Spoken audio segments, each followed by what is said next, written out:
I don't know how many of you got a chance to see that, but it was rather unique, and we had a full grandstand and a full woods there when that took place. And he's just going to visit a little bit with us, and before our featured speaker Jerry comes on. So with that, Larry, take it over. Thanks, Larry. I want to express my appreciation for the welcome that we got for these quarter-scale tractors. Just to give you a little bit of an idea what this program is all about, this is started by the American Society of Agricultural Engineers, which is a professional engineering society. And what they've done is they've gotten schools that have an ASAE branch, and these schools design a tractor and they build a tractor. To start out with, they get a Briggs & Stratton 16 horsepower V-twin engine and a set of Firestone rear tires. And that's all they get to start with. They have to come up with all the rest of the components. Then they build this tractor, they have to write a design report, they have to give a design presentation at the competition, which is held in East Moline, Illinois. They get judged on manufacturability of the tractor, safety aspects of the tractor, and some other things as well. And then they, as a culmination, then they get to do a tractor pull. And for each one of these events, they get points, and it ultimately comes up whoever gets the most points, of course, wins the competition. Now, we had 4 tractors out there. There were 2 of them from the University of Wisconsin-Madison, 1 from the University of Wisconsin-Platteville, and 1 from North Dakota State University. I tried to get a couple more because the University of Minnesota had built a tractor, but theirs wasn't in running order at the time. South Dakota State University has a tractor, but it was committed to some other event, so they couldn't make it either. What I'd like to do is I'd like to again introduce the fellows that came with the tractors. As far as South Dakota State University, there were 2 students here. They had to go back because they got jobs, but their faculty advisor is here, Elton Salson, and his wife and his daughter. Elton, would you please stand up? Elton's the guy that corrals these students, and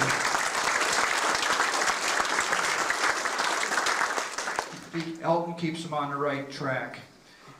He tells me he's really going to have a tough tractor this year. Matter of fact, they're going to have 2 tractors this year, so they're really going to give the rest of the schools a run for their money. Also, we have Randy and Dale from the University of Wisconsin-Platteville.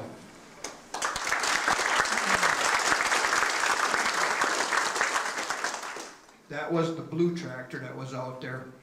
The silver tractor was North Dakota's. And we also have Brian Hunick from University of Wisconsin-Madison.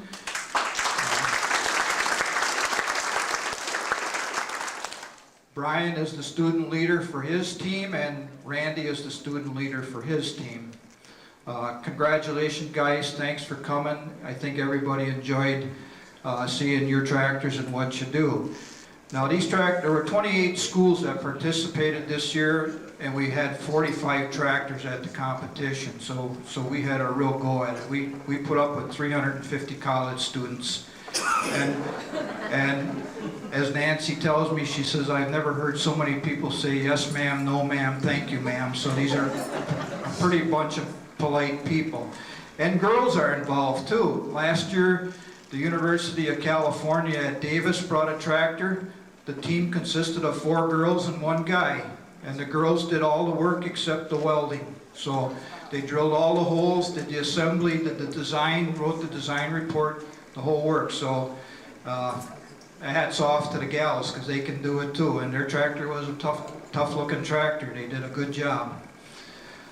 With that, I'm going to leave that subject. As you know, when I come up here, I always have a story. So I got to have a story or it wouldn't be me. These 2 guys decided to go bear hunting up in northern Minnesota. They got up to the cabin pretty late, so next morning one of the guys wanted to go get going real early in the morning, but the other guy says, no, I'm gonna sleep in, I'll go out early with you the next day. So the first fella gets up and he grabs his gun and he's out in the woods, gets 300-400 yards from the cabin, spots a bear, shoots, hits it, but only wounds it. Bear starts chasing him. Man, he's heading for the cabin, throws the gun up in the air and he's running. Every step he makes, the bear gains. He's about 100 yards from the cabin and he hollers to his buddy, he says, hey, open the door, open the door. So his buddy opens the door and the bear's still gaining on him. Gets about 6 foot from the cabin, he trips and falls. The bear can't stop, the bear trips over the top of him, rolls into the cabin. He quickly gets up, slams the cabin door and hollers to his buddy, you skin that one, I'll go get another one.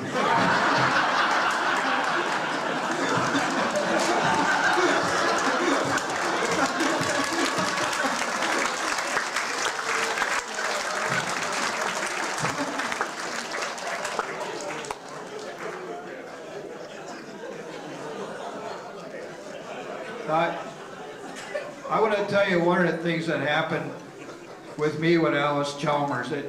As some of you know, I worked in the test area almost all my time at Alice, and I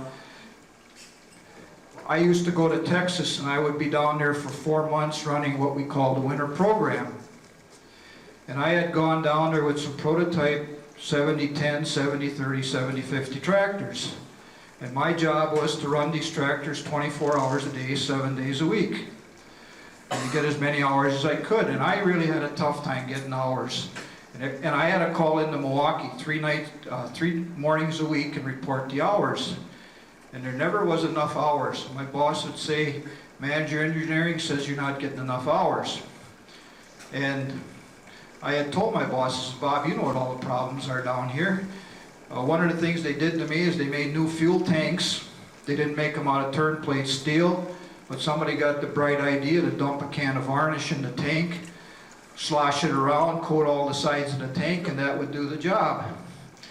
Well, the other thing they did is they changed the type of transmission oil that we were using. And what would happen was that the barium would precipitate out of the oil and would plug the hydraulic filters too soon. So I was changing filters left and right, and I was also taking oil samples just more than I ever should. And then I had this problem with this varnish was coming loose, or the shellac that they put in there was coming loose and it was plugging the outlet of the tank. So I said, Bob, this is my problem. Well, one day the hydraulic pump went out on a tractor. I had to go find a place to change a pump. I could only find this tin shed down in Texas with the sun beating on. Must have been 105 in this shed, but it was out of the dust, so I could change this pump. Worked all day, went out to the field, drove the tractor off the truck. When the front wheels hit the ground, the left-hand spindle broke off. Tractor nosedived in the ground. And this was a field where this guy trapped javelina hogs, and they were all fenced in this pen. So this was a real trick, working on the tractor with all these javelinas running around. So I get back to the dealer, and I say to the secretary, Charlene, here's a quarter. Go out and get yourself a Coke, because you're not going to want to hear this conversation. And I call Milwaukee and talk to my boss, and he says, Larry, Owen says you're not getting enough hours. I says, Bob, I'll tell you what. I says, you get a round-trip plane ticket. Whoever comes down here, they use half, I use the other half. I'm coming home. He says to me, is that the way you feel? Well, that really got things going.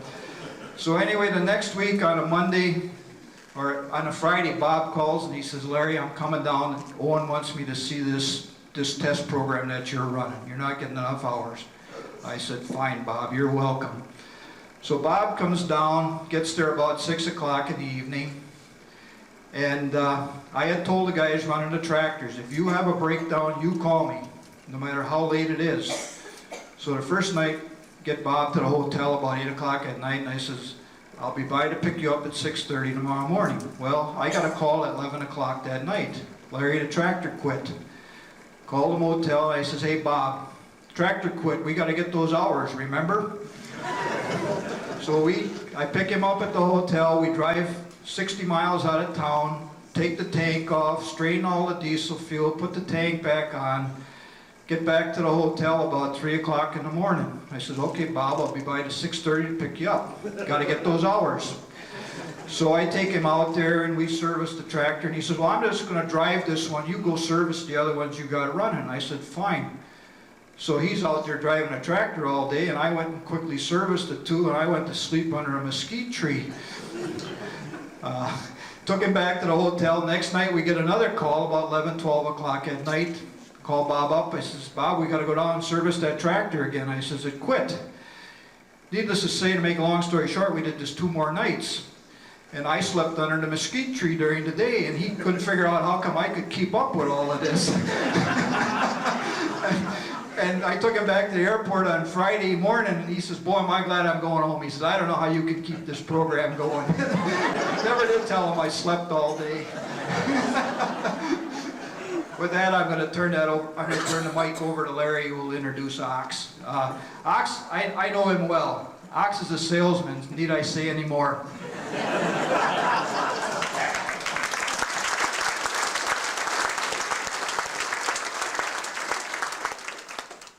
Thank you, Larry. Well, without any further interruptions, I'd like to introduce to you tonight the featured speaker of our banquet, Jerry Oxborough. I really don't know what his official title is now. I have 2 business cards from him. One was when he lived in Atlanta, and the other one is now when he lives in Wilmer, Minnesota, believe it or not. So it got really easy for all of us to communicate and for him to get here. I was really sweating it there. If he would have had to come clear from Atlanta up here to talk to us, but I don't really believe last year when he drove up on our yard, and I guess the chance meeting of a lifetime, whatever it was. I don't know if he knew what he was getting himself into, but boy, we're gonna pour the coal to him tonight here and really make him knuckle down, because he's got a tough audience. He thinks selling Alice Chalmers tractors all his life to these dealers was tough. Wait till we get done with him this evening. So with great honor, here's Jerry Oxborough.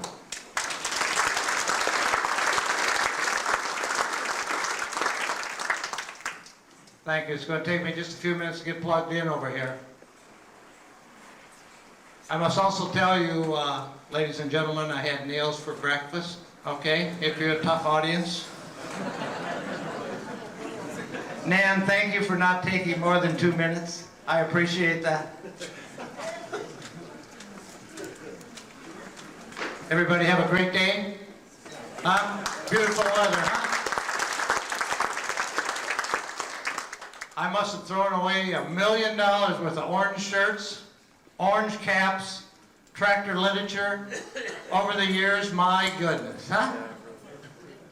I saw more stuff out there today than I realized that was ever sold with the Ellis name on. What a beautiful show. I want to welcome everybody. It's a great honor for me to be here. I want to say hi to Alice Chalmers dealers. They're in this room. Friends, family, Alice Chalmers employees whom I had worked with, including Larry Grinberger. Larry never worked too hard. You heard him mention that, sleeping under the tree, huh? You know, no wonder salespeople never get along with engineers. You ever think of that? Huh? They never do anything. Am I turned on there? Let me just put this down a minute and I'll get that set up. Just 6 minutes.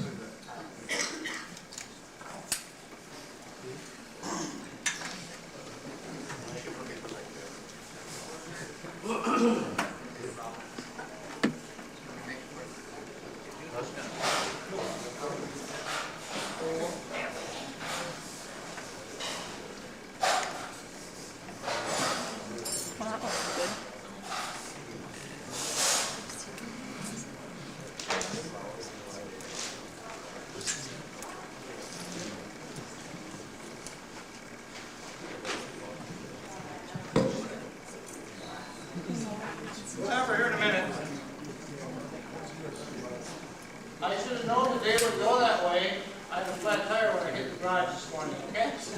Huh? How's that look? Great color, someone said. If we could, Mr. Hart, oh, you see the lights over there? No, there's a third switch over, there's a little button that runs right next to the flipper. It's a rheostat that will shut off the lights in the back. Now turn the other ones on. Turn the back one on. No, too dark, too dark. Turn the lights on, leave the rheostat on. There you go. Can you see the screen? No. Turn the lights on in the back more. Maybe that'll help. Oh, I was getting nervous after dinner if I can't see your lights in your eyes.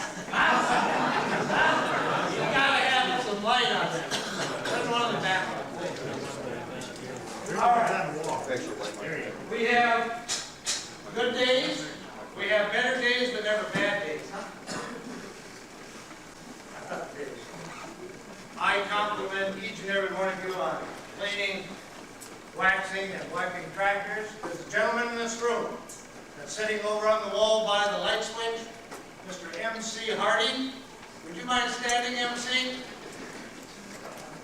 M.C. Hardy.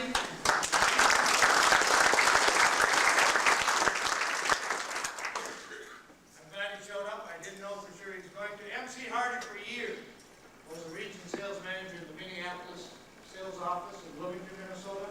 How many of you know where that is? On Normanville Road. I worked under his command, and let me tell you, he's completely different than Larry. He does not sleep. The gentleman sitting next to him is a friend who has worked for Alice Chalmers for many years, is now a retired farmer in Columbus, Missouri.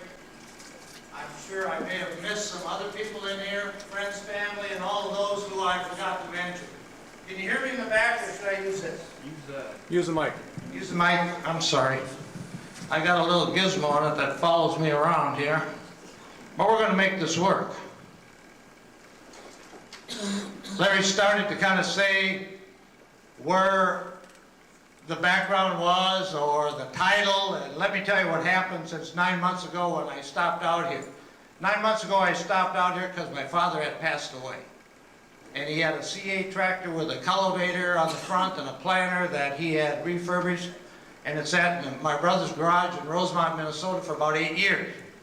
And I thought maybe this would be a place that they would buy it. I walked out to the farm. I got a little grand tour. My wife was with me. And I said, baby, don't say anything.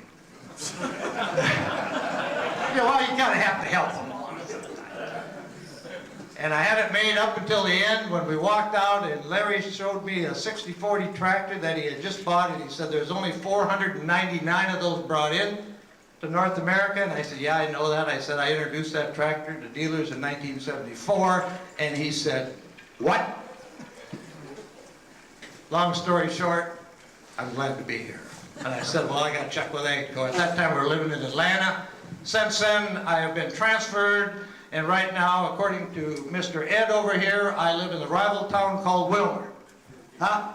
And I think that's a rival town with Hutchinson. Anyway, that gives me a little, or gives you a little information of my background. I happen to have in the audience this evening my wife. Kay, if you'd stand up, please. She's been with me for a few years, and she's really cramping my style here because I've not really put a lot of meetings on with her in the audience, you know what I mean? No jokes, you can't say this, you can't do this. It's been that way for 9 months, Larry. Anyway, we moved a couple times, started, I grew up in Bloomington, Minnesota, on a farm. I think Bloomington, Minnesota's on the map now, isn't it? Yeah. Because of what? The Mega Mall. Anybody know where Ziegler's is at on 35W? That's on 94th Street. If you go 4 blocks north of that on 90th Street, our old farmhouse is still there. We moved out in 1957 when 35W went through to a farm in Wisconsin. So just to give you a little background on myself. Since then, we've been moving ever since. I think we moved now. The Wilmer's been our 11th move. Try it sometime, it's not bad. No, it's really not. Just when you get settled, start charging, move again. The bill collectors are about 3 moves behind us right now. It's a piece of cake.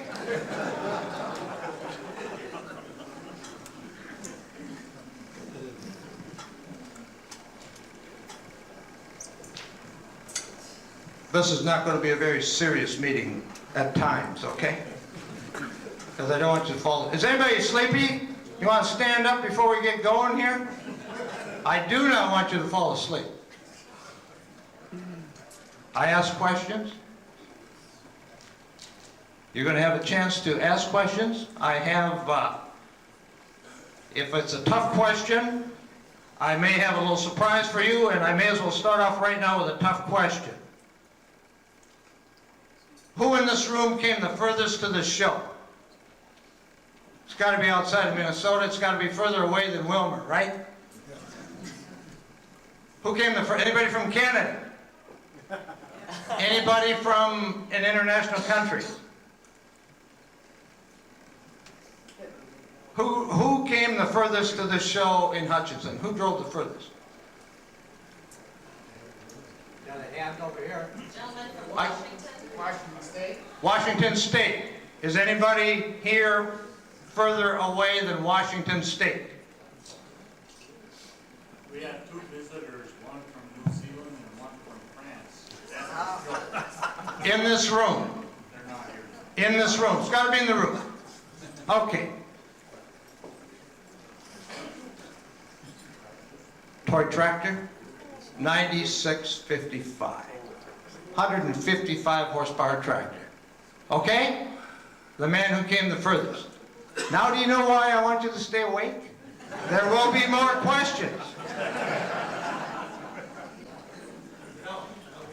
Rather than disrupting, we'll pass a card to you or something. You know, well, let me see your, you got it so doggone dark in here, I can't see the person. Okay, I got you now, thanks. All right, when did I start with Alice Chalmers? No.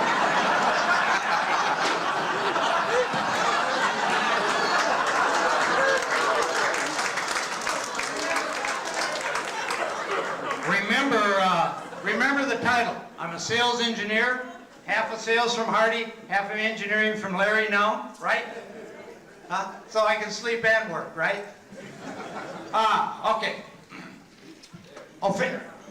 Officially. Thank you. Thank you. Can you see the screen? That's much better. 1969, April.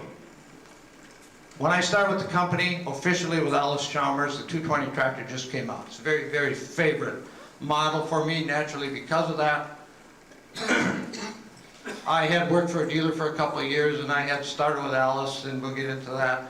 But what I wanted to point out is we did a lot of marketing with this tractor at that time. Are any of you from Minnesota or on the Montevideo area? When we introduced this tractor, we used to go out demonstrating at night with a 6 and 7 bottom plow behind it. With the searchlights. Any of you remember that? We had this tractor with a lot of other ones. The searchlight would come down and that light would light up about 40 acres. Anybody ever remember that?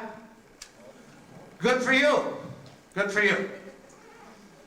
We did that a lot in Minnesota. Took it to Wisconsin. I traveled with that tractor for about 3 months, really. Doing that. It was good.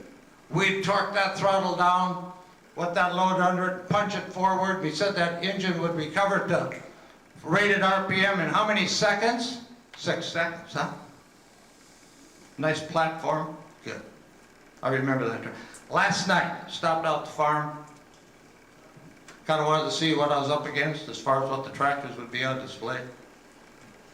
Heard a noise that I recalled. I looked over. Here's a 3-axle semi.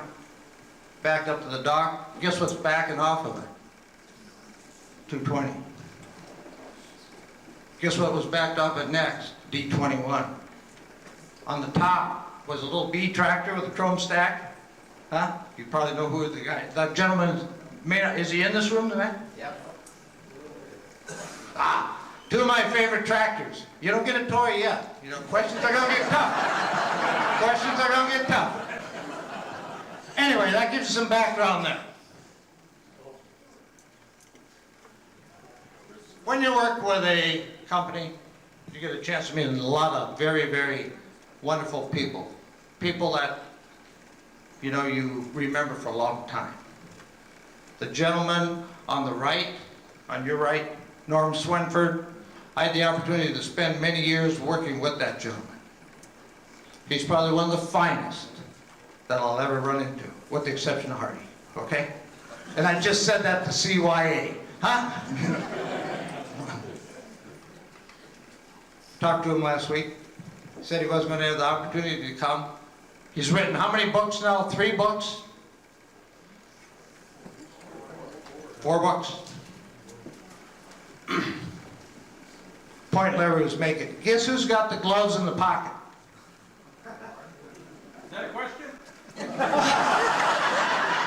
Thank you for keeping the crowd awake. This picture was taken down at the Loretta Lynn farm. We have down there, we had about a 10-year contract with the Loretta Lynn farm. They're down there, if I'm not mistaken, with that picture, Larry, testing fuel consumption with radial tires, I'm sure. With the wheel counter that you have. That's what it was. So we did a lot of testing. The point is, you meet wonderful people, and I wasn't sure when I pulled the slide whether or not Larry was going to be here. So I'm glad you're here. We will not accept any questions from you this evening. All right. Is everybody serious now about Alice Chalmers tractors? Been a long time since I said Alice Chalmers. How many years? Not a question. Comment. 15 years, hasn't it? Took me a long time to get away from not saying Alice Chalmers.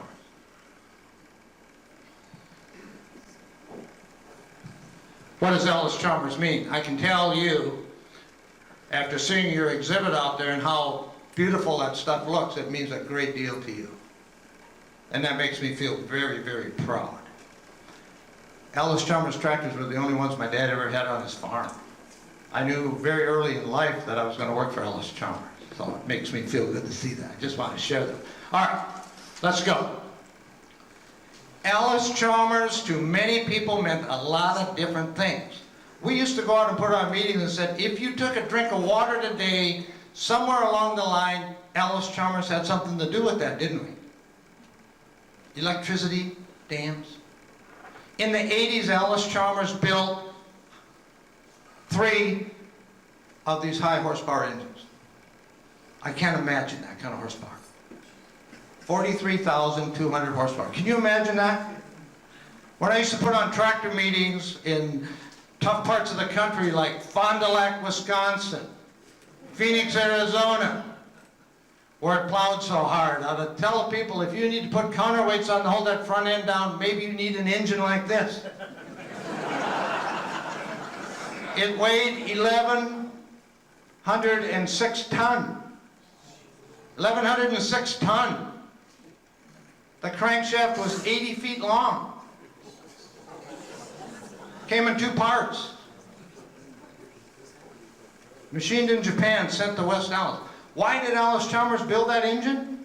Because they needed a company that had the facility big enough to manufacture it, and secondly, a facility that had the capability to test that kind of horsepower. And naturally, Alice Chalmers would have because of the generators that we had in the other divisions, right?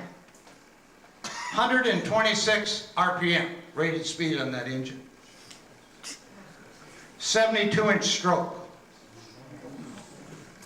Fuel injector nozzles, fuel injectors, 2,000 pounds is what they weigh.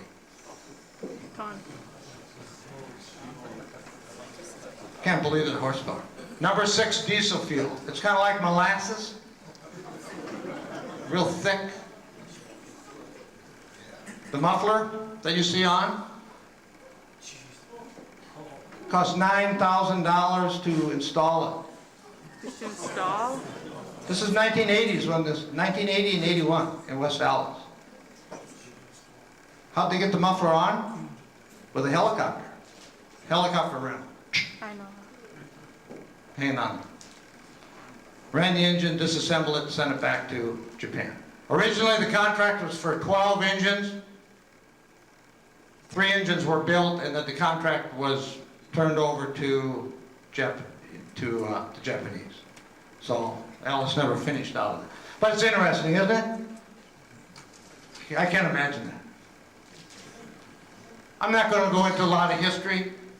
You know more about it than I do. If I were to ask Norm Minor in the back how many teeth on the only forward and reverse gear in this, he'd probably tell me how many. That's a question, Norm.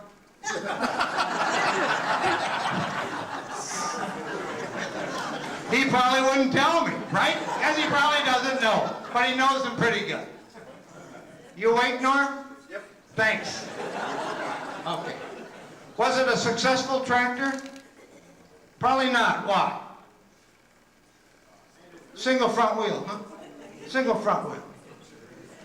Yeah, single front wheel. Look at the crowd. You crank up a steamer today or an old tractor or one on iron wheels and run it past people. You start a tractor up out at the farm area, what happens? Get a crowd around it, don't you? Huh? There's just something about it. The history of Ellis Chalmers, the Rumley purchase that Ellis Chalmers made was one of the better purchases ever made. You know why? Because when we purchased Rumley, or when Ellis purchased Rumley, they ended up with their sales distribution centers, didn't they? The old Region warehouse in Minneapolis down on South 7th Street, what did it have on the side of the building? Rumley, sure. It was a good purchase. You know, we talk about purchases today, or farm equipment companies going out of business and another one buying, and it happened with Ellis Chalmers. Shoot, that's went on in the history of our industry since day one, hasn't it? So it's nothing new. Being a gentleman of about 35 years old, I can't imagine. You don't think that's right? Oh, I thought you shook your head. I'm sorry. Oh, you were sleeping. Oh, okay, stay awake. I can't imagine. I can't imagine farming like that. I'm sure many of you can, seriously.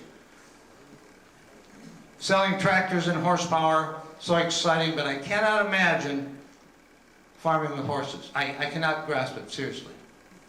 Feeding them, and that I can handle, but I mean, the follow-up plow or whatever. So when the concept of the Ellis Chalmers 612 tractor came, it really had a lot of substance to it, didn't it? Unhook the single wheel or the double wheel, and you could then hook it onto those horse-drawn implements. This was in the early 20s, so the concept was there. And another good thing about the tractor, you didn't have to rest it when it got hot, did it? And it only ate when you ran it. So Alice basically got on the way. Here's one that maybe some of you could help me with. I say this is a model 2035. 1525, thank you very much. Not a question. I only got so many tractors. Huh? And you realize for every one of those tractors I give away, guess what? That comes out of my retirement fund.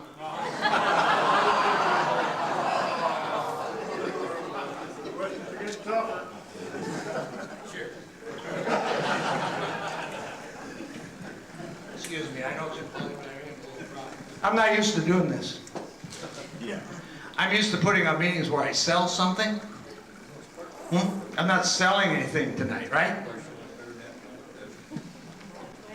We can pretend. That's probably a dealer.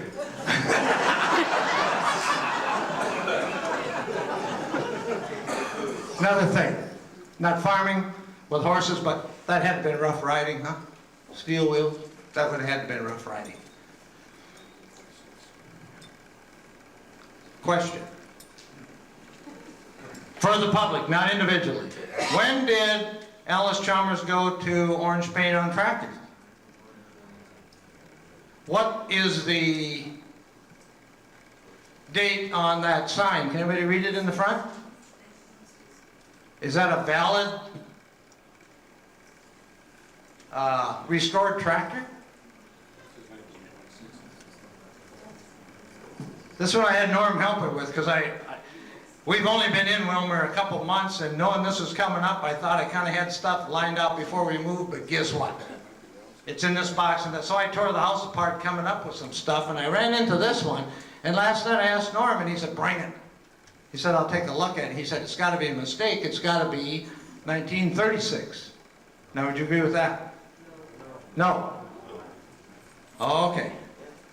Then what we do when we hit a situation like that, when the evening is quickly falling upon us, we do what we call next slide. Okay?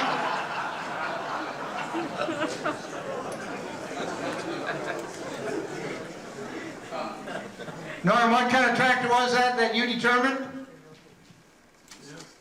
An E? 1930 to 36E. Now, you heard it from the man. Okay? But sometimes, and the point I'm making is later on this evening, there may be something that you see that you may think is something that isn't. Okay? So this, if I were a public speaker, in the eyes of a public speaker, this would be referred to as I'm setting you up for something to come later. Okay?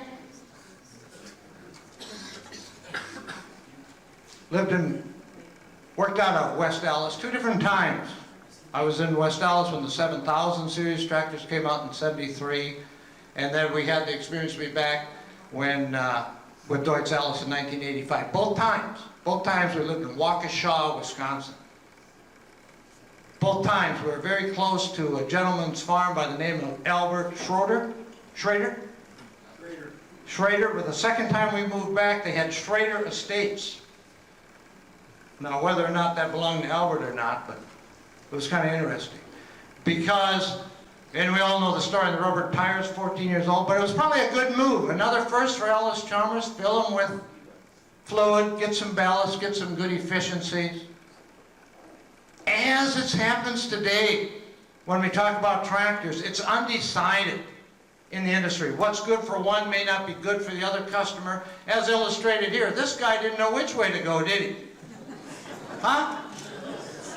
I mean, he's got rubber in the back and steel on the front. Still happens today. We don't know if we should be building 500 horsepower tractors or 400 or 350. Point being. And if I think, in a general question, I'm going to have to clarify this now because everybody's awake. If I were to ask what would have been one of the best features ever put on a farm tractor, ever designed into it, what would you tell me it would have been? With the exception of tires. Cab? How about power steering? How about PTO? Huh? How about hydraulics? Huh? Man, I can't imagine. I grew up on a little C8 tractor, WD. I can't imagine plowing with pull type or trailer type plows with the pull ropes. Starter would be the one. Starter, electricity, that's good. Radio. I'm out of tractors. I'm out of tractors. Radio. Buddy seats. You know, our big tractors today, we have that temporary passenger seat in that folds down. You know, it was intended to take the little kids along, have a safe place for them to ride, or an instruction seat if you're showing your hired man or son or whomever where to go or whatever, so we call it an instructor seat. It really surprised it. It turned out that newlyweds just love that seat. Huh? So another unknown, you know, another unknown. Okay. Cornrows. Cornrows. Why in the early days were they wide rows?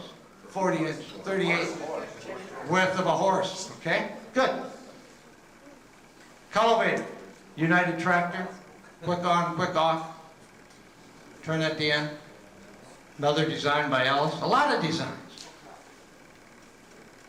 Out there combine the day with those all crops. My dad would have probably cried if he could have seen that. Because my dad wore out several of them. Did a lot of custom work with them. But if you talk about something revolutionary, it would have been the all-crop harvester hooked to a WC tractor or a B. This unit, as illustrated here, has auxiliary B125 power unit on it. Didn't need the power. Sent a lot of farm kids through college, is what some of the older Ellis people say. Trade the team for a B. My uncle had one. We never had a B on the farm.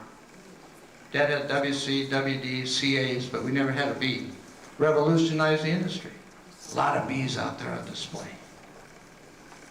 today. Beautiful looking tractor.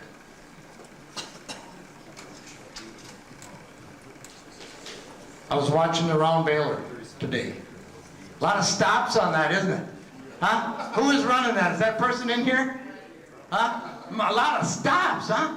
I thought, my goodness, but the round balers we have today that are 5x6, at least you can go 50 feet, but you were... Imagine being on a WC with that, how busy you'd be, huh? With that kickoff, huh? Oh! Oh! We had a little CA on the farm with the hand clutch. You know, kind of gave us the independent PTO. So Alice was good. We had a WC. Dad bought a WD right away. 1948, 1950, we're farming in Bloomington, Minnesota. I started driving at a relatively early age. It's easy to drive a WD, wasn't it? Huh? With that hand clutch? The Ford 1948 Rio truck. Rio, R-E-O, not the singing group, you know. Not the singing group, but the REO truck. That was a little more difficult to drive. So I started driving pretty young. Pretty young. WC, hands off. Guy my size with that clutch and those hands, I couldn't reach it.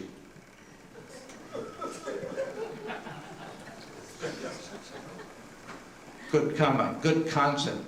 This all-crop harvesting concept is used by a lot of universities and seed companies today with the canvas feed system because you don't get the shelling action. Good concept.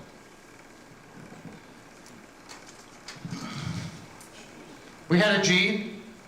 Dad planted 20-inch soybeans with it in the 50s along 90th Street and along Penn Avenue in Bloomington. I got a mark on my head. Can't see it so much anymore. Like goofing around in the little hand lever. Huh? The tractor sitting there. You know that little cockeyed lever? I saw some out here the day and it still hurt. Huh? Still hurt. Man, that lever came up and I was going off that tractor. I was stitched up downtown beautiful Minneapolis. Anyway, 10 horsepower. Not a lot of horsepower with that little Continental engine. Had dealers when we were in the lawn and garden business that have a G tractor that put it next to a 710, 10 horsepower lawn and garden tractor. Say this is 10 horsepower and a 712, this is 12 horsepower, and have the 10 horsepower sign on the G. Didn't really make sense, did it? Huh? Yeah, interesting. Good business. Ah, there's my tractor. I grew up on it. Pulled 216s with that thing along the Minnesota River, where we used to rent some land, half-mile-an-hour roads. We had all wide front ends. We're damn narrows. I guess Dad was thinking ahead there to keep us alive, because I had an older brother. He was a little more dangerous than I was, seriously. You know, no, we shouldn't kind of do that, you know. You think that's true? I said, hey, do you think we can do that? You do it, you know. Well. One more gear than the B and the C. Really made a workhorse out of it, didn't it? Nice handling tractor. How did the WD-45s pull so much and WDs pull so much with 28-inch drive tractors? You ever hear that? It's where you hook, that snap coupler hook, huh? You and I can pull something a lot stronger if we back up and pull right here with our hand here than if we do it here, can't we? Years ago we hooked here. Where's everybody hooking today? 24 inches behind the rear wheels on 3-point hitches, huh? So is it as efficient? Got more horsepower when we get by, don't we? That's a place to pull, isn't it? Ahead of our times. We bought one, 1957. The D14 tractor was introduced on our farm in Bloomington. Stu Halverson, Artie, was a TM at Frank Knapp's. Anybody recognize the name Frank Knapp? Is that right? That was our dealer. I worked for him for 2 years before I went to work for Ellis Chalmers, incidentally. His brother, Hank Knapp, in Rogers. We bought it, the only bad, and it was a wide front. We thought we had it made. Roll shift front axle, high-low range, 149 cubic inch engine. The only thing wrong is, guess what Dad traded in on that? WD. WD what? 45. We were in trouble, weren't we? Huh? They oversold it. Salesmen should never lie.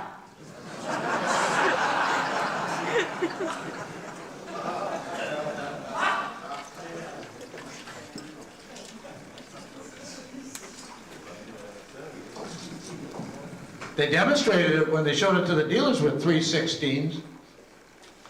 We bought it, we planned to pull one off, we could only basically handle two. Anyway, kept it for many years, and then when the D17 came out, we naturally got one of those.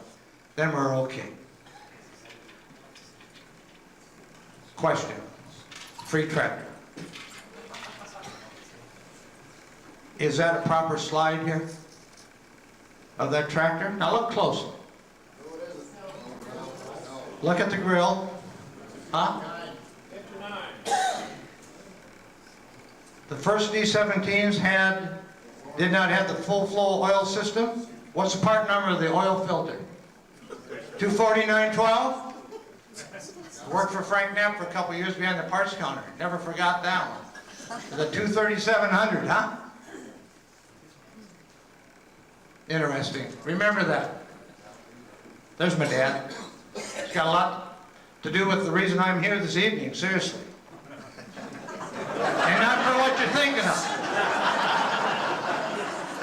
But that would be right too. He passed away last year. About July, September, I came back, or Kay and I came back to take care of some of his belongings. He lived in Rosemont, Minnesota. And saw some friends in southern Minnesota and Marshall, and stopped by to see if they'd be interested in buying that CA tractor. That's really the reason we ended up here. He farmed, good farmer. Farmed with Ellis Chalmers all his life. I think I mentioned that earlier. The tractor he's sitting on was one that Kay bought for me. And then she surprised me with it. She's been a pretty decent woman for it. It was a collector's dream. 2,600 hours on a 1967 D15, original owner. 3-point hitch factory, power steering. This is when we lived in Kansas City. Dad came down, he used to do a little bush hogging for some people in around that area of the pasture. He's 80 years old at that time, still driving Ellis tractor. Good life, huh? Good life, good life. D19s then came. I'm walking through the D-Series fast, first turbos. My brother-in-law's in the back room, he's got one. He says it's a little loud. I can't believe that. Huh? You think they're loud? He says it smokes a little bit too. Huh? Can't laugh. What's that? All right, all right. I told Kay that I'd pick that out right away. She said, how would they? And I said, you got to know the tractor business, you know, rather than try to explain it. But what we're showing here is the old and the new. Steel wheels, rubber tires. Instead of riding behind the axle, like on the D-Series, the operators put in front for a smoother ride, for more convenience, huh? That's what you try to address in the industry, because we know that.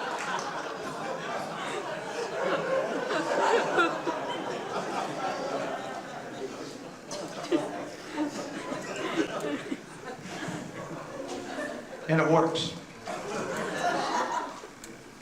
0. It's time for a question. What for a tractor? Who has owned the original Ellis in this room? Which one of you has owned an Ellis Chalmers tractor for the longest period of time? Right over here. How many years, sir? 1965. From 1965 to 2000, right? 35 years? I got a 57. 57, that you bought new in 57?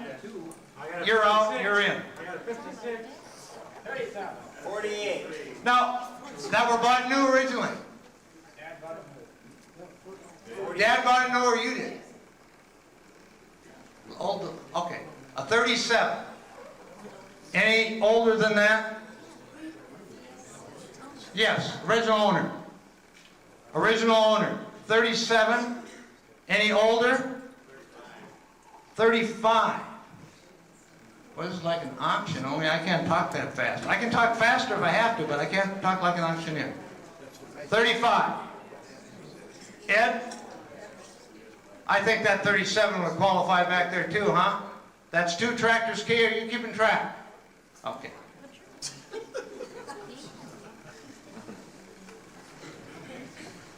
What happens when you put 2 zeros together? Uh-oh, that's good. And what does that represent? Uh-oh, that's for the Oxborough opinionization. And if you guys keep going and ladies keep going that way, you may get some of that before the evening's out. Okay? Really what it represents is in 1994, not that many years ago, our higher horsepower tractors, the model numbers that we had ended with a 0, 9650. Then we had like the toy in 9655. What did the zeros represent? Anybody know? No toy question. The 0 represented it was powered by a Deutz air-cooled engine, didn't it? Yeah. 9690, 9670, 9650, Deutz engine. The 5 series, as we call them, indicated it was powered by a liquid-cooled engine, and in 1994 we started doing that. We did that because we knew in 1996, when the emission Clean Air Acts of engines went into effect, the Deutz engines we were using wouldn't achieve that. Okay. Oxborough. I told you I'd start with Ellis Chalmers in 1969. That's kind of a lie. That was officially for retirement, but my first summer with the company was 1962 when the D21 came out at the Minnesota State Fair. And the Wisconsin, we were farming in Wisconsin at that time, and Wisconsin Farm Progress Show, where the D series just came out. My job at the Minnesota State Fair in 1962 was to follow a D21 around in the arena on a B1 lawn and garden tractor and wipe out the tire marks. Because that's the year we introduced the B1, wasn't it? I looked back the other day, you know that check that I got from Ellis Chalmers in 1961 is about what I'm making now. They don't pay well. Followed around with the B1. Little trivial. There's a 4-bottom plow behind that. You ever see anything like this? This is in New York. About the 70s. When we had the 70, 30, and 50 out of the field demonstration, this gentleman built a 4-bottom plow for his B210 or 212, 210. 6-inch bottoms bought from Sears. Put weights on it. Would it pull it? Sure. He was out there plowing on the end of the field, and of course that wasn't deep enough, you know, to hurt anything. And, you know, anything like that draws people, doesn't it? That was good. Kind of a neat little deal, huh? Same old story. In farming, you can always use more horsepower, right? And in the tractor business, you either have too much or you have too little, huh?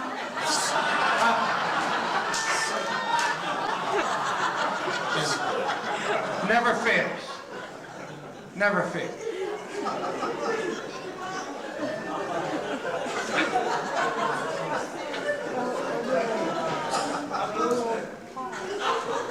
I got the wrong slide in there.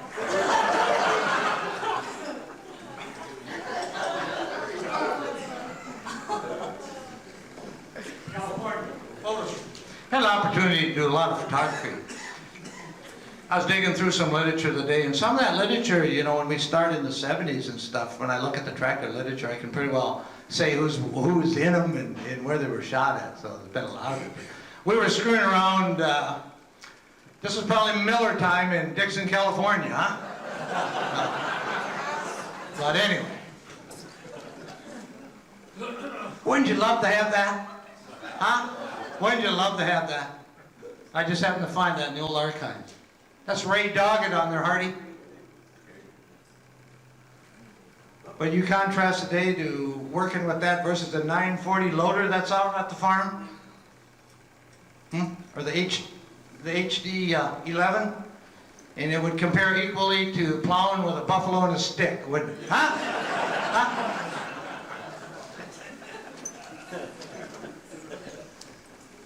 Changed the color of lawn and garden from yellow to orange in the 70s. Again, a tractor probably ahead of itself, ahead of the times. 616, 620, 720, 3-speed hydrostatic. I was commenting to someone today, we at one time, Alice was quite involved with tractor pulling, and Larry mentioned the engineer, Owen Davis, was the general manager of the tractor plant, and he had a little racing blood in him. And I was spent quite a little time around Louisville Farm Show for a tractor pull. Anyway, I was telling the guy that they had a 1,600-pound class, and he had a 720 or a 620 frame with a 283 Chevy on it, modified class. They packed the tractor pull tracks in Louisville with sheep's foot. Everybody knows what sheep's foot is, you know, the big marks, boom, boom, boom, boom. Had a practice pull that afternoon. And well, I was there because we had a guy cranked up on a 220 was going to go. And that 620, 720, 616 I think it was, frame originally, took off down that track about 90 miles an hour, and every little sheep's foot mark, you know, that thing would bounce, you know, while the left wheel went that way and the right front wheel went that way. He finally got down the end, shut that thing off, and that wheel just went like, we just tore that little tractor up. Anyway, that's trivial. We don't have time for that. But seriously, first territory I had was in St. James, Minnesota. Any of you familiar with southern Minnesota know that's pretty good soil down there, blue earth and stuff. 190 XTs, blow those 806s on the field, huh? Indiers, a little too much power sometimes, but good performer, nice platform. We're on the run there, on the run. This is your lineup, Larry. This is your training center, isn't it? Franksville, Wisconsin, the training farm. This shot would have had to been taken in about 1972, 3. And if you count anybody, well, we can count them out. 210, excuse me, 220, 210, and we have to cheat there because that's really a 220. XT, 190, 185, 180. Count down the list. The last one on the end would be a 160, wouldn't it? Got a good lineup. Pretty decent lineup. The 100 series after the letter series. Where's Joan? Larry needs tires like that.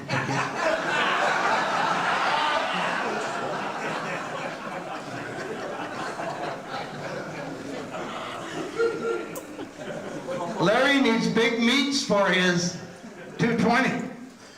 Point I want to make here is we came with the 220 tractor in about 1972, front-wheel drive, built about 100 of them. The concept was probably a little ahead of its time. Front-wheel drive, front-wheel assist tractors didn't really take off until the 80s in the United States or North America. In Europe, for years, front-wheel drive was good. But front-wheel assist here, for some reason, just didn't catch on, although there was quite a horsepower craze going, wasn't there? The D21, we put about 10 units with the hydrostatic drive. We used to tell people, with the front-wheel drive, when Deere had the hydrostatic, as everybody knows, hydrostatics are not efficient. If I have a hydrostatic drive on a D21 front axle and I drive it into that concrete wall, what's going to happen? It's going to stop and it's going to start squealing and oil dumps over the relief valve, right? If I have a front-wheel drive tractor where I have my front axle ratio faster in the front than the back, what's going to happen when I hit that wall? Keep going. Huh? Keep going. In theory, sure. Good way to explain the efficiency, isn't it? 1973. Introduced the 7030 and 7050 tractor, Las Vegas. 2,400 dealers sitting out in the audience. They had taken meat from my little territory, and I guess at that time it was in St. Cloud. taking me from my little territory and put me in Milwaukee with tractors, or put the spotlight on, and pretty soon this little farm boy from Bloomington, Minnesota had 2,400 people out there, and I just about, you know what, huh? But it was a good show. Those tractors were designed to overcome some inefficiencies that we had in some earlier powertrains of earlier designs. They were designed to be measurably better than the red and the green tractor. More speeds, more horsepower, bigger cubic inches. The hydraulic system designed by Ellis Chalmers in 1973, called a pressure flow compensated system, is used by everybody today with their high horsepower tractors. Tells you something. Larry and his people were on track. Had some pretty tough advertising. Nothing runs like a deer slogan was going, and you know, that might still be going today, huh? Huh?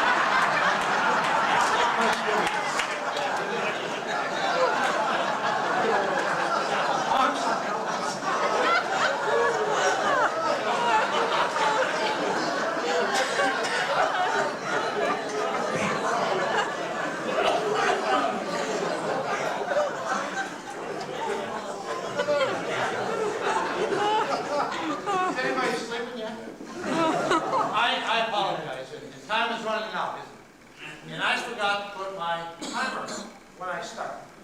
Everybody seen one of these? Yeah. Have you? Yeah.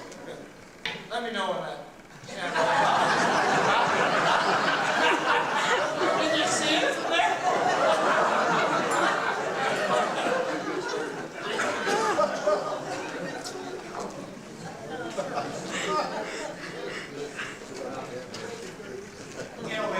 Innovations. Farmers for years have been ahead of manufacturers. Earlier, the convenience, now the practicality. Boy, am I glad I'm not selling anything tonight. Jeez. All right. What was happening about this time? We're in the 70s, mid-70s, huh? Mid-70s, grain prices good. Couldn't get tractors, remember? Horsepower, wanted more comfort. If it's not quiet, design it quiet. Ellis Chalmers was the first to break the sound barrier in Nebraska with our 7,000 series tractors under 80 dBA. So we recognize the quiet. Prison Farm, LaPorte, Indiana. Maybe some of you have been to LaPorte, Indiana, our plant there. There's a prison farm, and that's where we shot the 70-40, 70-60, 70-80 tractor. Because we're in a horse trade. Couldn't get enough horsepower. Guys were tying two row crop tractors together. Remember that hinged in the middle? We knew we were in trouble. We didn't have anything going there. We went to Stagger, and we bought a tractor, the Bearcat. Difference on this than the Bearcat was we put in Franklin axles and the Cummins engine from the Bearcat. We also put that Cummins, it was a triple nickel 555 engine in the 70-80 tractor, Larry? Huh? Prototype. What a mean looking machine, huh? That was good. We wanted that. Sales wanted that tractor because it looked mean. And guess what? International had one with a V8, didn't they? The chrome stacks. But it looked mean. Wasn't practical. Torque down flat. You know, ended up with the V6. Or the inline 6. The 70-80 happened to be the highest horsepower tractor in 1975 at 181 horsepower. And we were kind of, like I said, trying to take deer out or get more attention to us. And they, with their 60-30, were at 175. And we cranked at 180 or 181. Again, this is at Dixon, California. Sold some crawlers. Did some work a couple years ago with the Fendt tractors that AGCO has introduced. I spent some time out in California, the West Coast. I'm amazed at the number of people still farming with crawlers out there. A lot of them, a lot of them. The old clangers and bangers, aren't they? Dust, ooh. Shortage of tractors. Anybody from Wisconsin? Shawano?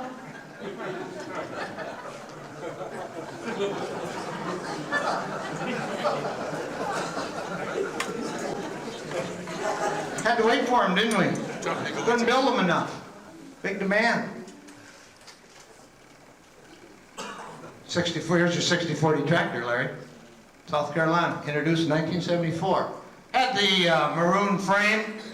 When we introduced the 70, 30, and 50, the other gentleman that was with me in tractors at that time, Roy Shawstall, we would call that the Purple Power. Purple Power, because of the maroon chassis.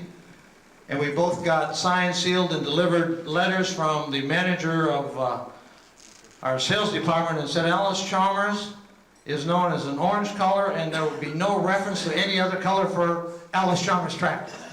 Please refrain from using Purple Power in your presentations. So we said, okay. Tough introduction here. Bought that tractor from France. Same company who built the 160s, Renault. Perkins engine, $1 went to heck. Only brought 500 or 499, I guess officially, in. It was a hard sell.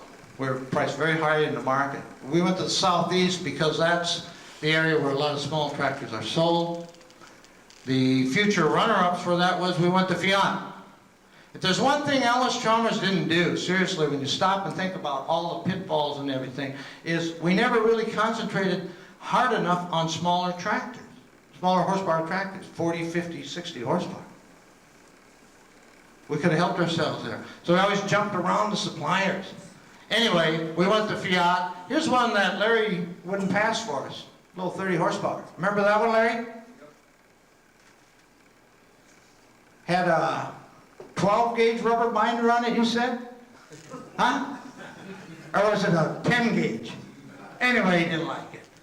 But those are the future runners for the 5040, 5045, and the 5050 tractors. Loretta Lynn's, late 70s, 13 models, good lineup. Compact tractors were coming on very strong. We had a good line of compacts. The closest we ever got to John Deere was having the 2 cylinders in 5020s and 5030s, right? Huh? Huh? Man, they'd wear themselves out just sitting there, didn't they?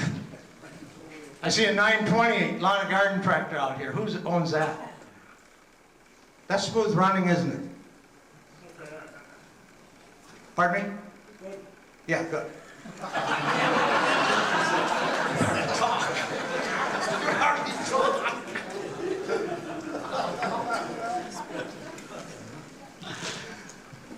Okay, I won't name them because it's getting late. We gotta get rolling here. A couple tractors I haven't seen. Been looking for them. Anybody ever seen the Sugar Babes tractors? Have you? Good.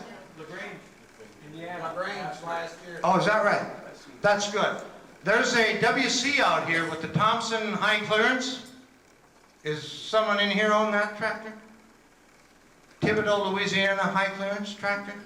I spent about 7 years on the last project down there in high top tractors. After Larry left, because someone had to do it. And I never saw him down there. Never saw him down there. Another thing that I have not seen is a beach sanitizer. Has anyone ever seen one of those? LaGrange. LaGrange? Where the hell is LaGrange? Huh? I gotta go there. That's in Iowa, isn't it? Indiana. Where? I didn't come. I was probably out of town, man. Anyway, D19s, 190s, scare fire in the front, rip the trash out of the sand on the beach, put a little pickup here, sift it out, clean sand was the concept. Not a very successful product. Anybody ever see one of these at LaGrange? Huh? Well, I finally got something in there that collectors haven't seen then. Now, anybody ever seen one of those? Oh, okay, good. Nice to see you back. Yeah, we meant a lot of things to a lot of people, didn't we? It's in town. How many have seen the Field Cell tractor? Need to stop and see it. If you get a chance. The concept behind that was clean air. We're fighting for emissions right now. clean air on tractors. I watched some tractors on dynos today, and I thought to myself, look at that.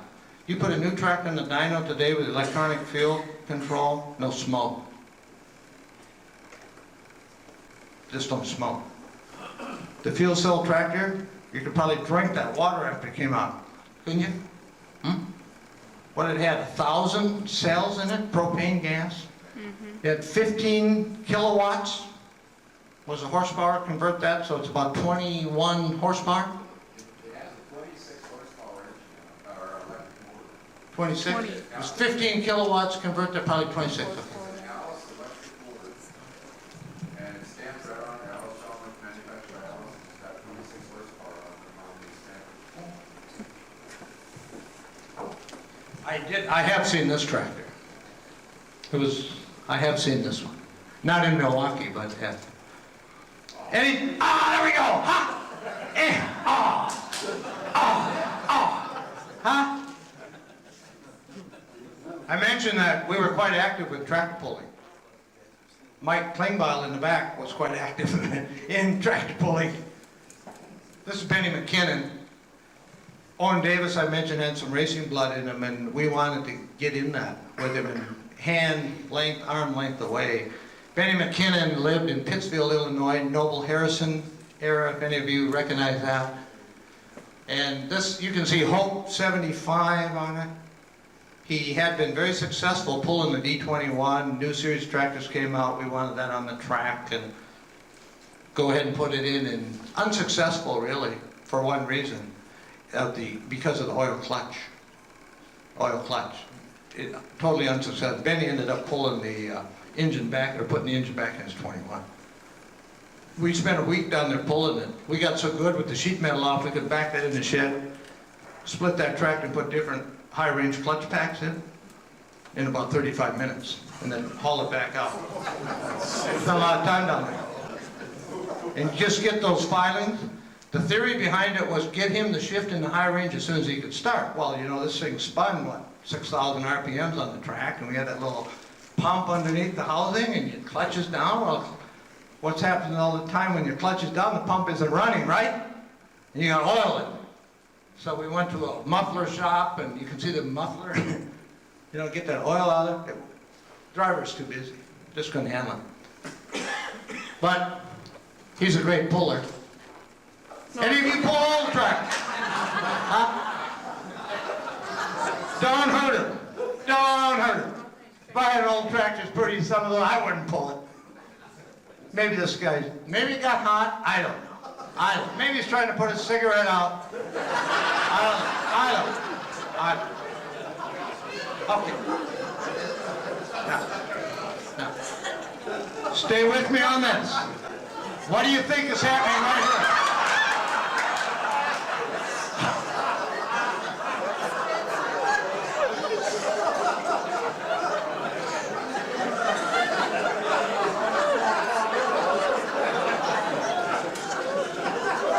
I told you earlier, do not. Am I done?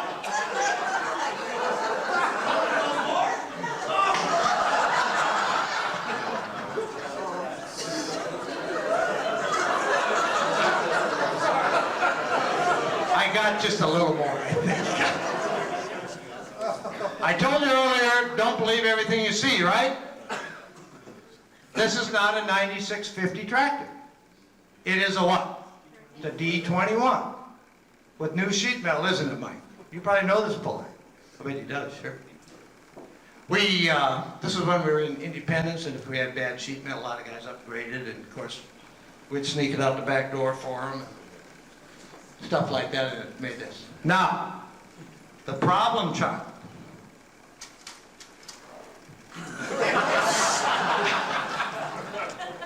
Let me explain this picture to you. This is Harlan Swarzfigger. He happened to be with the white tractors. I was with Alice. We're out at our proving grounds in Phoenix, Illinois, 1996. Had a demonstration.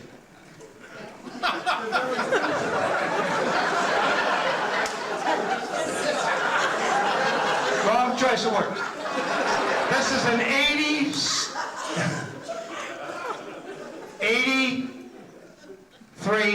60 AGCO Star four-wheel drive tractor. In that part of the country, they put water in tires to get weight.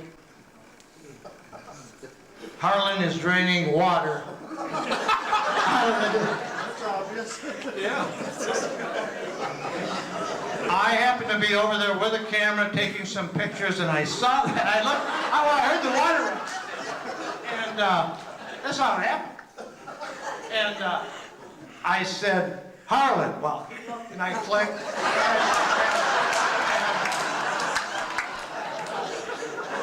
You know, alphabetically, it's always Alice and then White. You know, so when we had our company meetings with our own sales guys, never sold us a deal.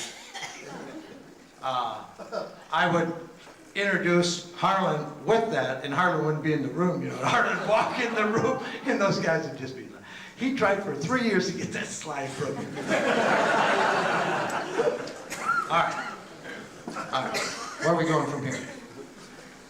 1980s. Alice was rolling. 8,000 series. Nice tractor. 6,000 series. Finally, some of you and your neighbors who had D17s traded them for tractors, waited a long time. Back to a Toyota product for the 40 horsepower tractor with the 6140 now. Four-wheel drives, bigger cabs, constant velocity, PTO shafts. Really rolling. Really rolling. March 29th, 1985. The sky falls out. Look at his cap. Huh? Ticker tape comes out. KHD buys Alice Chalmers. Deutsch Alice, here we come. Turned your heads, I'll bet. Turned a lot of ours. Lasted for a few years, and then along came a company called AGCO. The KHD deal was not really that tough on us, other than the color, seriously. It fused in some money. We were able to introduce some products that we had in prototype stages, planter, for example, green color. So it did help. AGCO, Alice Gleaner Company, great. I was down in Duluth 30 days ago, 10th anniversary. AGCO's now 10 years old. The company has grown from 200 million 10 years ago to $3 billion in 10 years. You see that right up? Unbelievable. Unbelievable. Everybody knows what AGCO stands for, I think, in this room, Alice Gleaner Company. How serious were we about that name? And I happen to be in Norcross at this time now. When with the decal and everything. Farm Progress Show after Amana. This must have been 91, 92, had to been 92. I stayed after the show. I was with the implements and did some work with photography there. And what's that say on there? Damn right, we just about had that name. And I shot disc arrows and field cultivars down there with it. Came back and legal said, oh, boy, I tell you what, that AG, you know, is so close to an AC. We don't want to tempt our legal. So it went back to Deutsch Alice at that time. Sourced the little tractors with AGCO. Had to get a line of tractors. Had to. Went to Italy. Company called SLH. Beefed up the lower end, 40. I think we had 5 models, 5 series, 12 models. We went to SAMI, or SLH at that time, because we wanted to stay with the air-cooled engine. That was a big driving factor there. Because we had convinced people of the merits of a Deutsch air-cooled engine that wouldn't freeze and wouldn't boil. So we wanted to stay with that technology with the orange tractor. That's why we did that. They were high-spec tractors. Worked out good. Company's growing. Doing business in about 140 different countries now. Four-wheeler, the AGCO Star. Showed you the tires that Larry wanted. Today they're tripling, you know, the backs and fronts. 2 miles at 4 1/4, 360 horse, so we're in that market. We introduced the combine. Happened to be on the combine run in '69, but with the conventional combine. Some of you have read about a 635 experimental Gleaner combine. 635 represented what? 63.5-inch wide cylinder, didn't it? That's where the 630. Many people think that's Massey Ferguson technology in that combine. After we bought Massey, that's, you know what? That's Gleaner technology there. Trivial. Winding down. There were 10 combine manufacturers at one time in North America. Can any of you name these 10 companies, not including Gleaner? Because we'd sell the Gleaner, we had the down front cylinder, we're separate from everyone else. Can anybody name 10 makes of combines? U.S. No idea? Okay, let's take the red ones. No idea? Massey? International? Okay. Case would have been the orange one, that'd be right. Who's up there? New Holland? Who's down here? Molly. Moline? Who's here? Well, it could be either one, you're right. John Deere, Oliver with the greens. White. What about Ford? Ford had one, they bought it from Kloss, didn't they? You guys are pretty good. We're gonna let you out of here real early. You may or may not know it, but things turn around in our business because ACO built tractors for Deutz Fahr in Kansas City. Called the Model 831, because Deutz had an 830. We built that and exported it to Germany. We also exported a tractor built again in Independence to Europe with the Massey Ferguson label. That's called a 9240, and you will not see any of those models in North America either. ACO Alice now, orange tractors, got some Massey influence. Of course, we're going to use our own technology. Probably a stronger strength of models now than we ever had. High crop tractors like the WC with the Thompson. This is a 7-year project here. 50-inch tires on the front, 54-inch tires on the front here, just to give you some idea how high we jacked it up. Under the drawbar is 36 inches clearance. 11-inch drop housings. Larry designed those, and to this day, there's been no failures on those, or tested them, I should say, on those drop final drives in 7 and 8,000 ounce tractors. So we put it back on the new series. And of course, we got the 225 horsepower today. I wanted to take you, and I didn't know where I was going to go with this meeting, as you could tell, just kind of sharing some experiences, you know, from the older tractors to the newer. You know, after going up on them, and this question comes up a lot. Do I run what I've got, or do I buy new? And me being a tractor salesperson, what do you think my answer to that would be? Buy new because of what? So the collectors can buy your old tractor. So I'm working for you guys out there too, okay? Huh? Where will it go? Where will the tractor industry go? No question about it. In your military mind, electronics, electronics, electronics, electronics. It's here. It's here. You got electronic engines, we're going to hook them up, or the industry, we're not. I didn't say that. Is anybody videoing anything? I need that tape.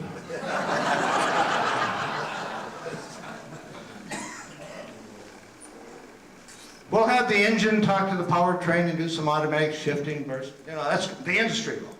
The industry will. We have that capability. You'll see that. You'll see that.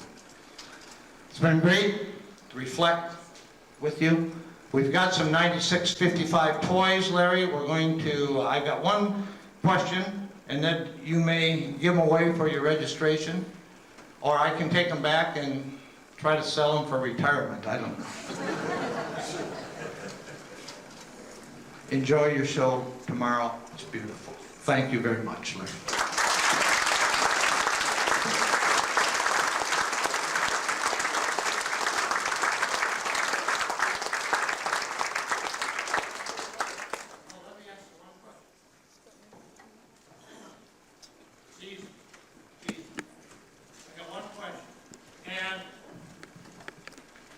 It has to do with tractors in the industry today. New farm tractors, not four-wheel drive, articulated bend in the middle tractors. but major manufacturers with tractors of 40 PTO horsepower up through 225, 230, rigid frame row crop tractor. If we take Agco Alice, White, Massey, Deere, Ford, New Holland, Case, how many tractor choices would a farmer have in that horsepower range? Anybody got any idea? New. Talking new now. I got the cheat sheet. Want to guess? How many? 30. No, you got to put a, no, all those manufacturers now. We have 14 models. 80? 200? 200? No, about 143. A lot of decisions out there, aren't there? Let's draw for the tractor. That was a tough. 143. How is tractor business? I look for it to improve after this meeting.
Annual Orange Spectacular Show.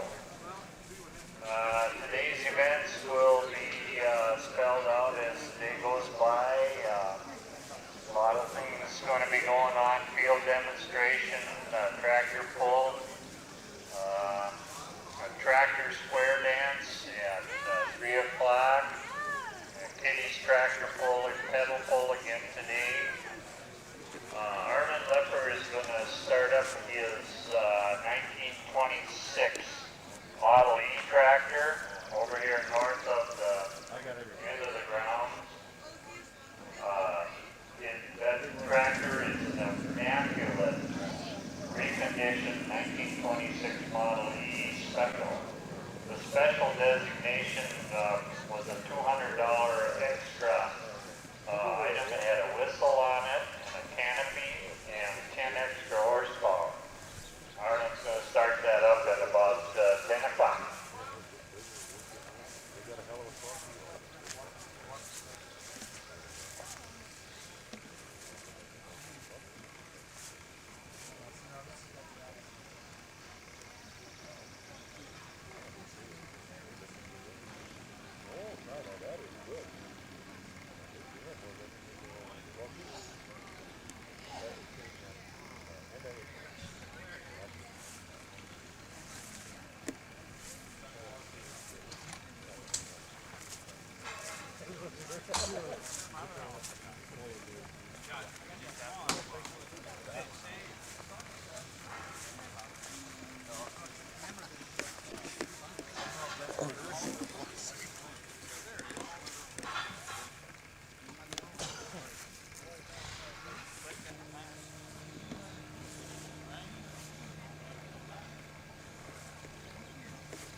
this anyway.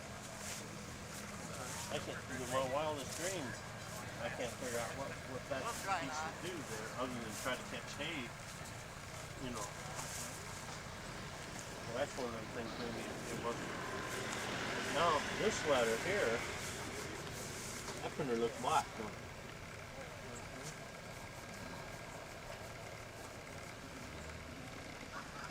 That one over there, No one else Chalmers. and that looks like it's been painted around, so that should be an original. And So what's the size of that calendar?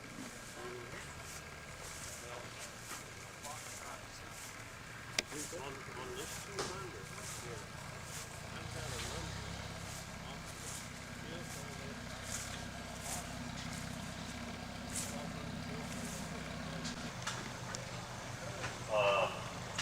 Nan Jones is the editor-in-chief of that publication. It's an excellent publication about Alice and stories and where all the shows are, etc.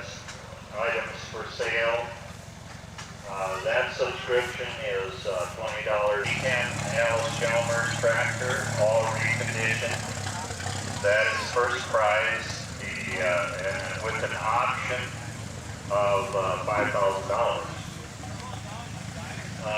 In light of the fact that we don't charge anything or whatever, we ask each and every one of you to stop in and buy a few raffle tickets, 1, 2, or whatever. Tickets are $2 a piece, giving you a chance at the prizes that will be drawn for at 4 o'clock today.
I guess I'm going to go in and out. Planning to go to the Minnesota in 2004. It will be the weekend before the long show, so you can stop in Minnesota on your way home. All of the shows are important. All of them are exciting. The 2003, with the 20th anniversary, is really going to be a neat time. Senator Ron Graham on the ground, I understand, and he will be talking to us after I finish but he will be talking to you after a while, and he can thank you. And you can buy subscriptions to go down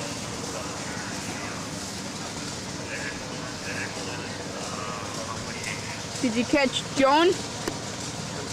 I saw her walking around. Yeah, it never made sense.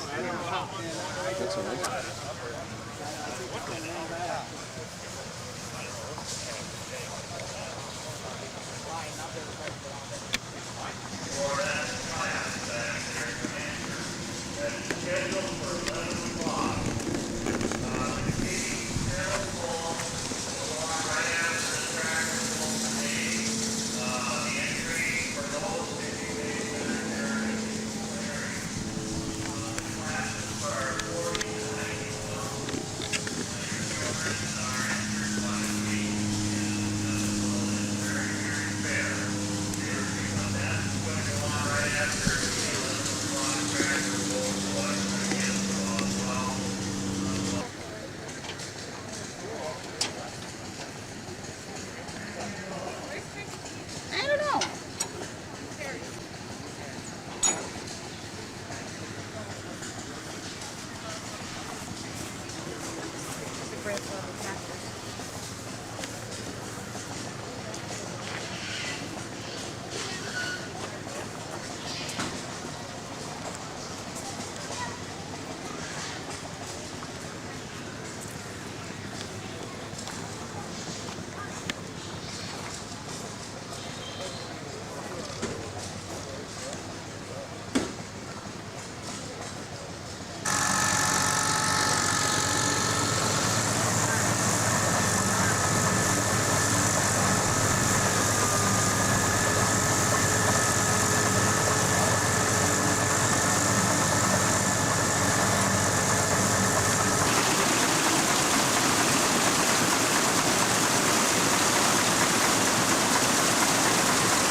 You taking a picture? Yeah.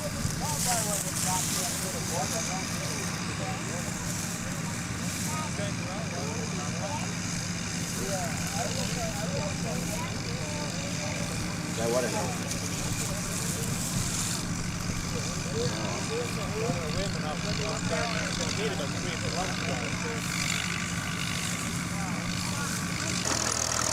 the tape.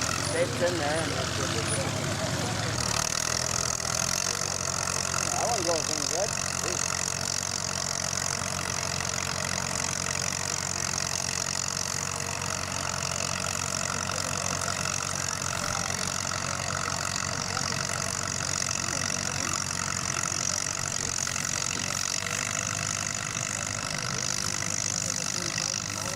Doing good.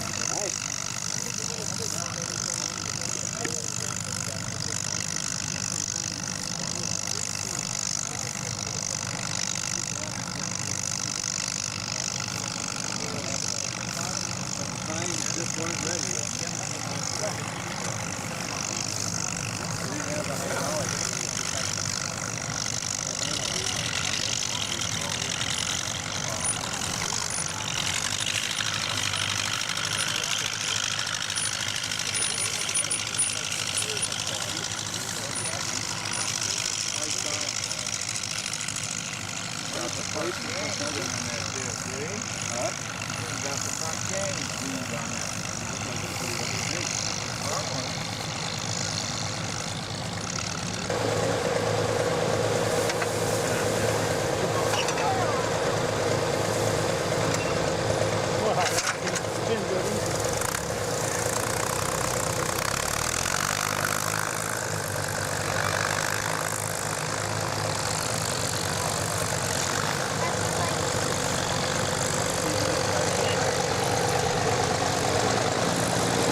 Very little. For the first time we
There we go.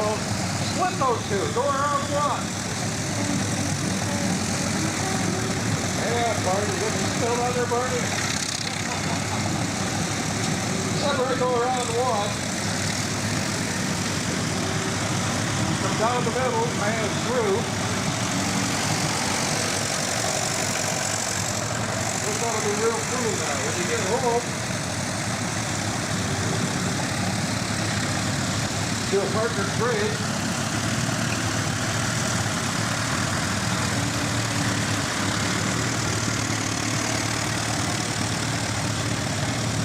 They go up to the middle, up like that.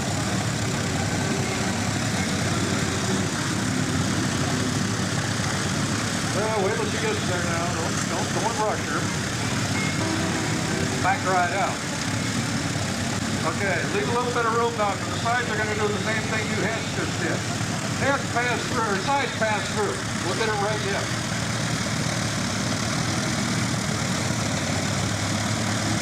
Separate, go around one. Heads are going to have to move in a little bit alongside my speaker up. Down the middle.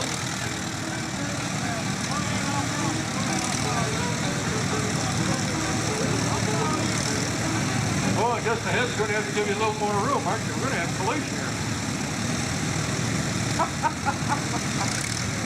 Kind of looks like normal square dancing.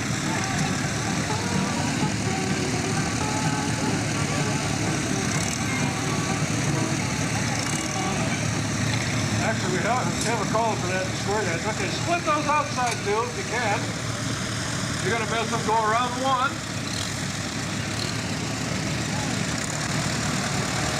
Come back down the middle. Got her just like this. Down the middle, Barney.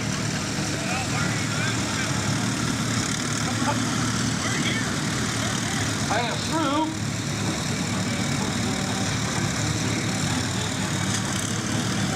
When you get back over there, going very close.